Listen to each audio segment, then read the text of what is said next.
대구의 한 아파트에서 경찰의 피해자 안전조치를 받던 여성을 살해한 뒤 달아난 혐의를 받고 있는 40대 남성에 대한 구속 전 피의자 신문이 오늘 법원에서 열렸습니다.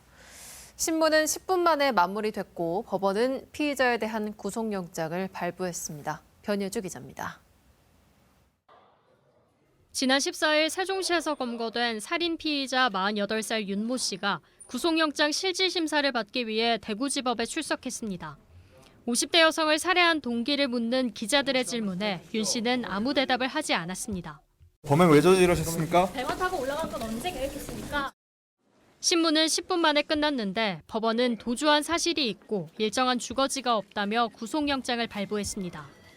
경찰 조사에서 윤 씨는 모든 혐의를 인정했습니다. 윤 씨는 지난 10일 대구 달서구의 한 아파트 가스배관을 타고 옛 애인인 50대 여성의 집에 침입해 살해한 혐의를 받습니다.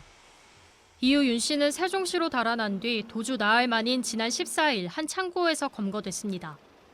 도주 내내 산에서 지냈다고 경찰에 진술한 윤 씨는 휴대전화와 카드를 쓰지 않으면서 수사망을 피하려 했습니다. 하지만 돈이 떨어지자 지인에게 연락하면서 덜미를 잡혔습니다. 지난 4월 윤모 씨는 여성을 흉기로 위협해 특수협박 혐의로 경찰에 입건됐지만 법원은 구속영장을 기각했습니다. 이후 윤 씨는 여성에게 미안하다며 여러 차례 문자를 보내 스토킹 범죄처벌법 위반 혐의로 접근 금지 명령이 내려졌고 피해자에게는 안전조치가 시행됐습니다.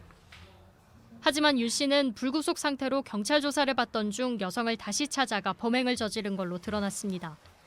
전문가들은 스토킹 범죄의 재범 위험성 등을 고려해 구속영장을 보다 적극적으로 발부할 필요가 있다고 지적합니다. 위험성을 갖다가 이제 방지하기 위한 어떤 그런 영장이잖아요.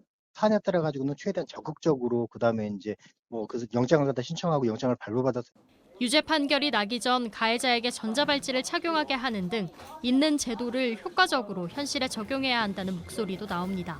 MBC 뉴스 변예주입니다.